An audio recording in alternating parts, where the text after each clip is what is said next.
more Ranchos. This one with a trailer made from the back end of a Rancho, matching its tow car. And then a Rancho pickup, possibly home constructed, as I don't remember them doing a pickup, to be honest. And then some more sporty mattress, 530 at the top off, Bagheera. Opel GTs as far as the eye can see. Lovely styling on these. It's they're very small, but wonderful little cars. And then on the right hand side we've got some, we've got a Ford Cortina for a start, which is the first 1600E. Sort of thing we see more of in the UK than here in France. Honda 550, which of course I've got one of. H-van. Some very small. Oh, it's a Willam, which I think has got a Lambretta engine. Let me have a look. No, that's a 49cc one. I think they did these with Lambretta engines. And then a 2CV 350, AK 350. Beautiful.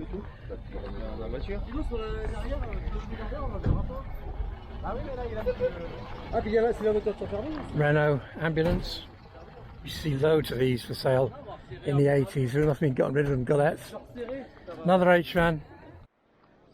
Standard Pennant. 1950s British car.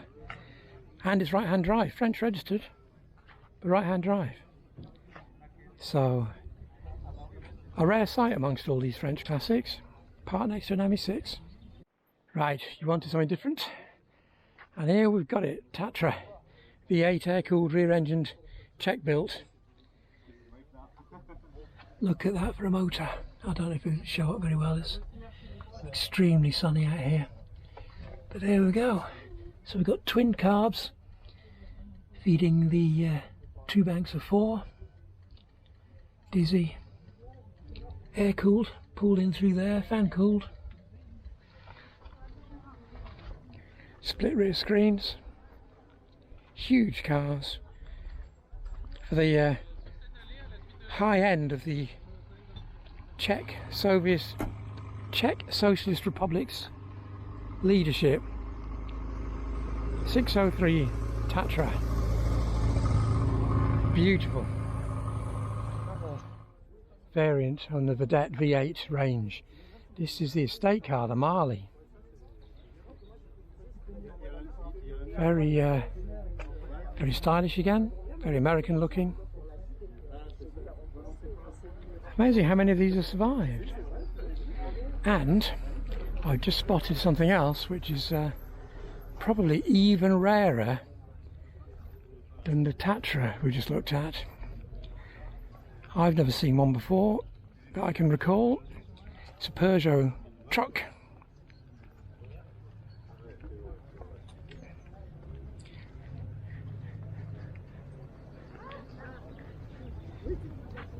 It is a Peugeot Q3A from 1949. Look at that. Massive grille. Tiny radiator hidden away inside it. I don't know if you're able to see it. Very small radiator.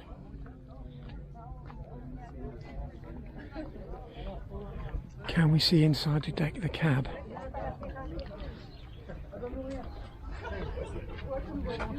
Not really. You've got a Speedo. That's pretty much it. From the Haute Vienne. The back end's obviously been replaced because none of that's original. But yeah, there are so many rare cars here, and I didn't mention that the show is completely free. You're meant to pay for parking, but for some reason the kind gentleman who was on the gate just ignored me and let me go through, and then charged everyone behind me €10. Maybe because I had a foreign plate. Oh, another very rare car. A Citroen M35. Citroen's test bed for the rotary engine. They were all meant to have been taken back by Citroen and crushed, but a few people hung on to theirs and refused to hand them back. So basically it's sort of Ami Super messed about with at the back. It's got the hydro suspension on the rear. Can't remember if it's got it on the front or not, but certainly on the rear, and the rotary engine, which was sadly a failure. They tried it in the GS as well, but it went nowhere. So prototype number 119 survived. Still got the Ami 8 dash, still got the Ami 8 gear change, but with bucket seats. NSU, c'était celle que je t'avais montrée. NSU, moteur rotatif. C'est quoi ça? C'est pas entre tout. À l'époque, il y avait une collaboration entre Citroën et NSU. Ah, je savais pas. Ouais, tu te rappelles pas de NSU? 50s, rear engined. This case a garage van, a commercial service van from 1951. Lovely orange colour. Next to the standard saloon, again with lots of accessories. Look at this visor by Old, and also the roof rack by Old, and then the additional trim panels, and it has a plastic model on a uni-wheel trailer of the same car.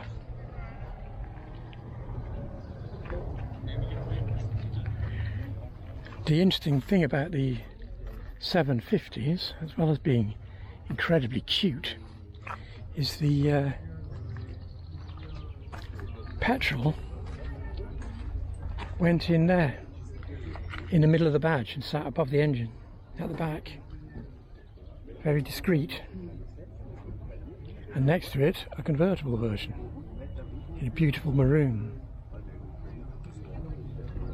These are sort of the French equivalent of the Morris Minor, that sort of following, that sort of age. Peugeot 403, but without a roof.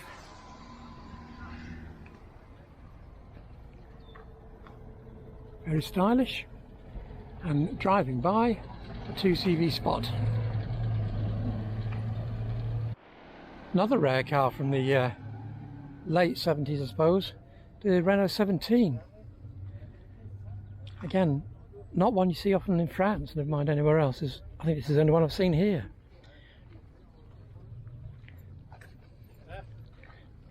(1973). The S21 convertible.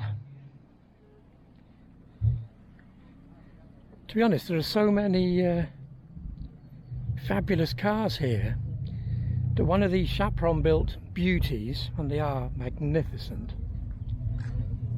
is struggling to attract attention, which is really bizarre because it's probably one of the greatest design classics, Le Caddy, but people just walking past it. One of my favourites. On this side of the car, a beautifully restored 60s Beetle, clearly marked with a sticker saying it wasn't trailered here, it was driven. And then the same car is split in half, and this side is unrestored, completely unrestored. So we have a before and after in the same mobile car. Great. Still the rolling in. Traction, and behind it, turning the other way, another DS convertible.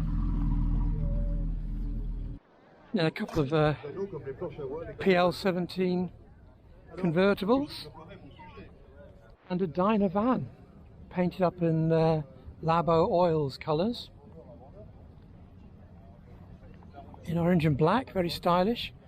We saw the green two-tone one and on the campsite video, which you may or may not have watched, and next to it's another X75 in cream and red. Fiat 500s with an Auto Bianchi variant, a cheeky restyling job. very stylish. And then a 126 with headlamp washers and wipers. Obviously someone's edition. Lovely 60s Fiat van, 850 Familial. Alfa Romeo did one very similar. I'm not sure if it's the same body. Similar front end on the Alfa Romeo. Let's see, we'll see anything about it. Just says 850, 1982. It's later than I thought. Must be the different front end. And in amongst the Fiats, for some reason, a Facel Vega. Not sure why, but there it is. FA Cabriolet. And then 850 Coupe and 850 Spider. Cars are very popular in France, and these are Vespa 400s. Now, they built Vespas in France under the ACMA name, and there's one next to it. So that's a 53 Vespa ACMA. So basically a wide frame Vespa built in France. And then they built the 400 car at the same time, which is absolutely minute. It's got 4 seats, but you would really struggle to get 4 people in it. And what's turned up now? A Motorbicane 350 2-stroke triple. You need to have a look on the channel for a video called A Forgotten Triple, which I did about these. I'm fascinated by these Motorbicanes, I don't know why, but they're very rare motorcycles.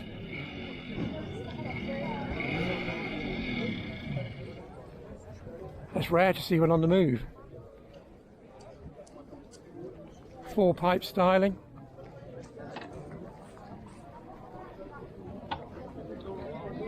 Electronic ignition.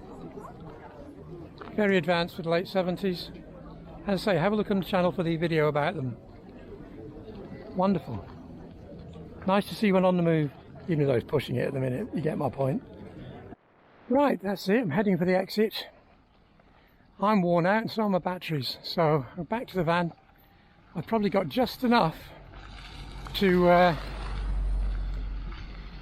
have a look around the public parking where I am and just see if anything interesting has turned up. But as you can see, although it's well after lunch now, there are still people turning in. And of course the show continues tomorrow. Right, there was nothing else in the car park where I was. It was modern cars only. So the classics must have been allowed to park in that overflow area I was in. Anyway, the show's done now, and I'm heading west along the Loire Valley to park up ready for tomorrow's show in the company of this rather cute little blue 2CV. So I'll see you tomorrow for another car show.